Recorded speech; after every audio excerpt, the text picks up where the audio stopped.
Bienvenue à tous. Welcome to Reporters here on France 24. I'm Mark Owen. In this edition, a refugees' Rio dream, the Olympic team for people without a state.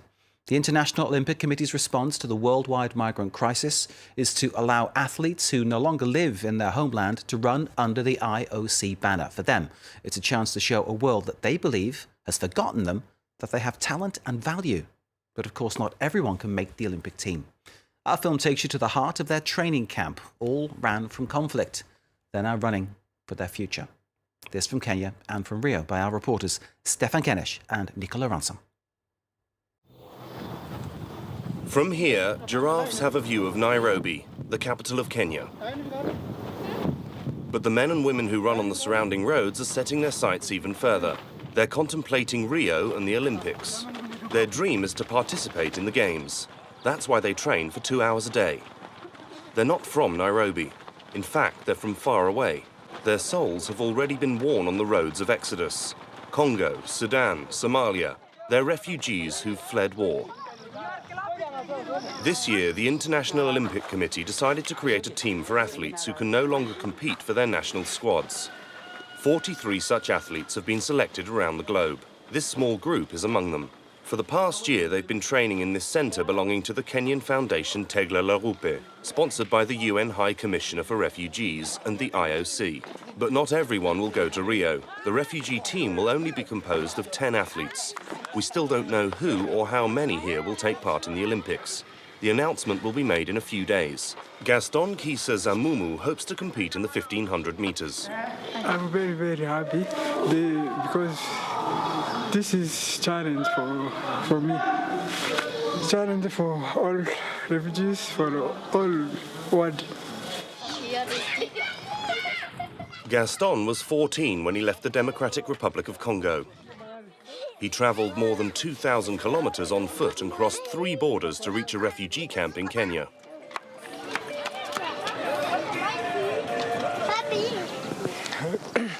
I left Congo when my parents were killed.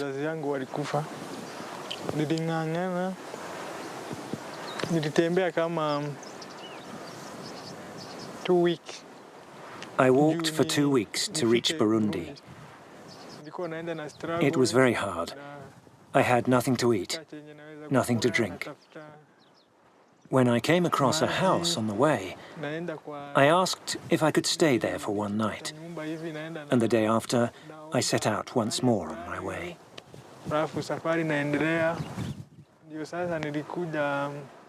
Gaston is in peak physical condition, but his head is full of painful memories, like everyone here. Like James, Angelina, Paolo or Rose, who specialises in the 800-metre race.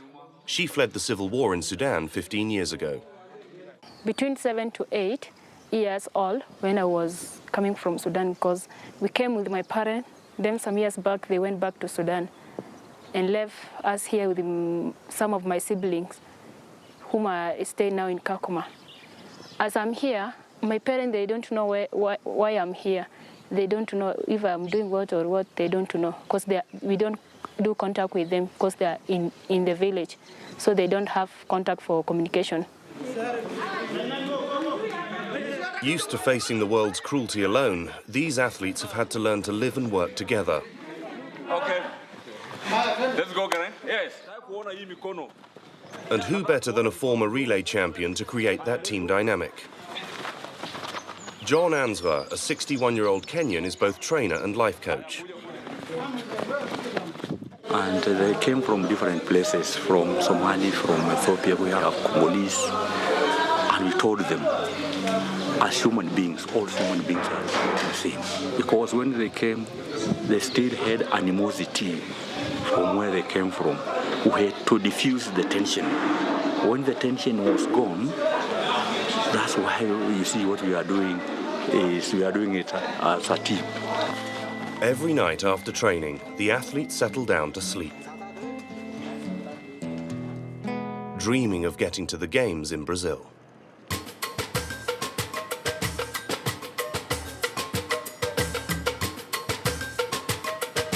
Some of the athletes pre-selected for the Olympic refugee team are already living in Rio. For example, Yolanda Mabika, aged 28. She's from the Democratic Republic of Congo but has been living in Brazil for 3 years. Separated from her parents because of war in the Kivu region, she grew up in a children's home in Kinshasa, where she learned judo. Yolanda made it all the way to the World Championships in Rio in 2013 and decided to seek asylum. This is the first time that refugees will participate in a great international competition. I'm here to do something good, so that other refugees can be happy and proud. I train very hard here to gain more and more strength and resistance. Life has already taught Yolanda strength and resilience. The same goes for Popol Misenga, who arrived in Rio alongside her in 2013. In the Democratic Republic of Congo, whenever they lost, their former coach locked them up in a cage. If he participates in the Olympics, this time Popol will seek victory, not out of fear, but because he wants it with all his heart. I constantly think about it. I'm fully focused on the goal of the Olympics. Not so long ago, neither Popol nor Yolanda would have dared to dream of an Olympic medal. When she arrived in Brazil, Yolanda was homeless and lived in a favela or slum. Step by step, she's built a life for herself. And now she lives in a quiet neighborhood. Yolanda tries to dispel her bad memories by focusing on the future and on the Olympics. Now, when I take the bus, I smile. It's been a long time since I was like this. Before, I used to cry constantly, but now, that's all behind me. Determined to rebuild her life in Brazil, Yolanda is learning Portuguese with Popol. Twice a week at the University of Rio, she takes intensive classes. We'll start by reading the words one by one. We've already done this, no? Behind my opponents, it's my life that's at stake.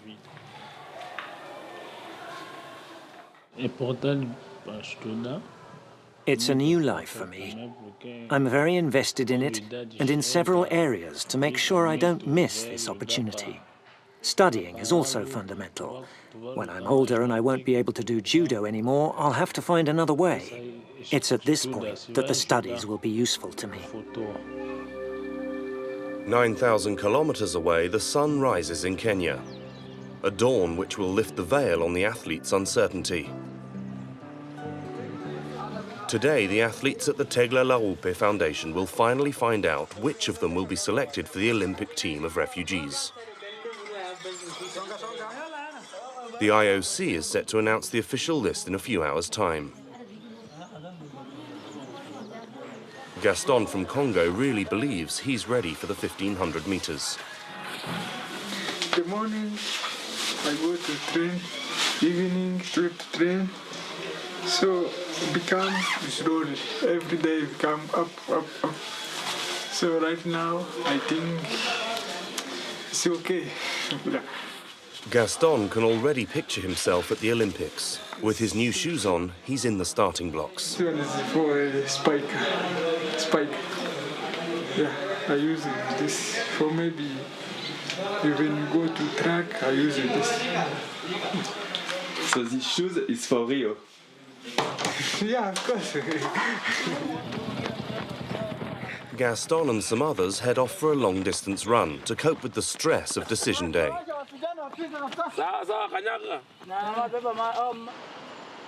A few hours later in Switzerland, in a large hotel in Lausanne, the president of the International Olympic Committee is getting ready to make the announcement to the international press.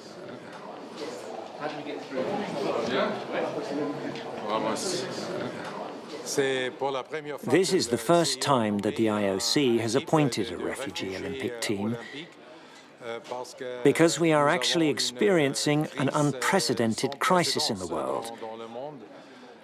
With 20 million refugees and 60 million displaced people.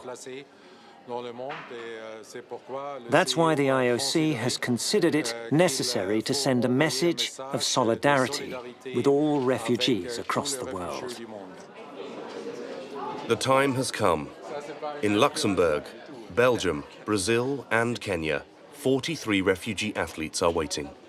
So 5 of the 10 members of this refugee Olympic team are coming from the Tekla Lorube program. The Kenyan centre will provide half of the athletes of the Olympic refugee team. But which ones? Jackson, the camp manager, is to make the announcement. Officials of the High Commissioner for Refugees are attending. Refugees are just people like you and me. They're fleeing conflict, war, terror, violence, something that the average person never has to face. So hopefully this will give them an opportunity to tell their story, to tell the harsh realities of what they've had to endure, but also to celebrate the fact that they're able to compete on a world stage and really show their skills and their strengths to everybody. Gaston has swapped his purple jersey for a more sober T-shirt. It's a solemn moment. There are 20 athletes at the centre, so he has a 1 in 4 chance of seeing his life transformed. Like Rose, the Sudanese athlete, who's wearing her best blouse. And I wanted, before I say something, I want to say thank you. I'm going to read the next. Pour back.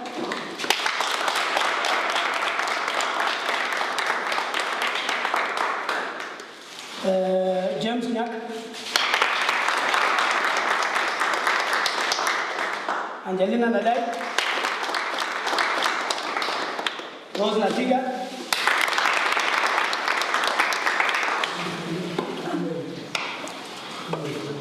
And Paula Moto.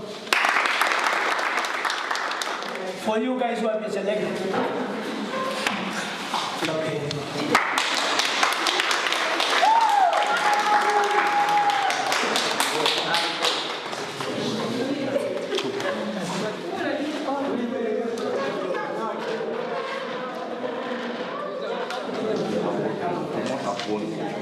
After years of suffering and perseverance, the dream has come true for 3 men and 2 women, including Rose. John, their coach, lets his joy explode, forgetting that for the others, it's a heavy blow.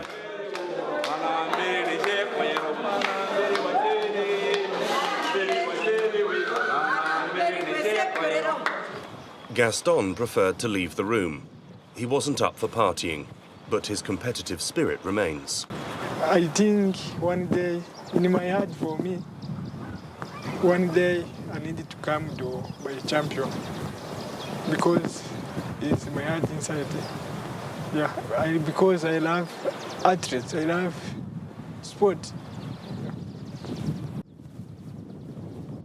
Rose, on the other hand, is going to pack her bags for Rio. She's coming to terms with the important message she'll take with her. Being a refugee doesn't mean that you don't have talents or you cannot do anything as any other person who's not a refugee. So also a refugee can be firm and stand strong so that they can show their talents to the world.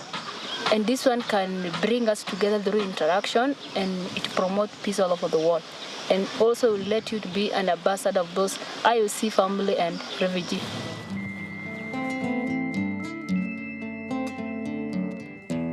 In Brazil, the 2 Congolese judokas have been selected too. And in training, Yolanda's story is already well known. Will you change your haircut for the competition, or will you keep it that way? No, I will change. But it looks nice like that. I'll cut my hair to change my style. Maybe change your haircut for interviews and keep this one for the competition. I am super proud. She inspires me. She is one of the people I admire. She's a great warrior, and she has strength and willingness. Everyone should be inspired by her, because she has the strength to excel. And she's pretty. She knows how to have fun, and she's a fighter.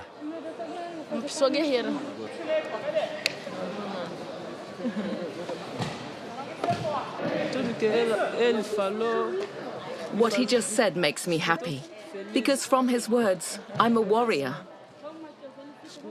I don't know if I'm a warrior, but I'm a fighter. Because in my country I saw war, and to escape this, the steps to cross were numerous.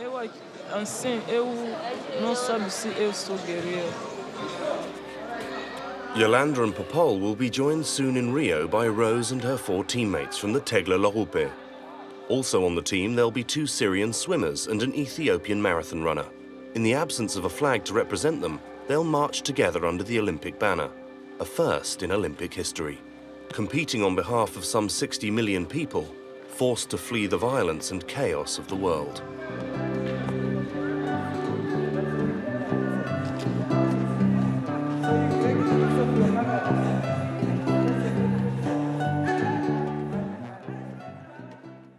Our report from Kenya and from Rio by our reporters Stefan Kenesh and Nicola Ransom. And of course, we'll be keeping a special eye during the Olympics on the performance of those special athletes that we highlighted. You're watching Reporters here in France 24. Do stay with us.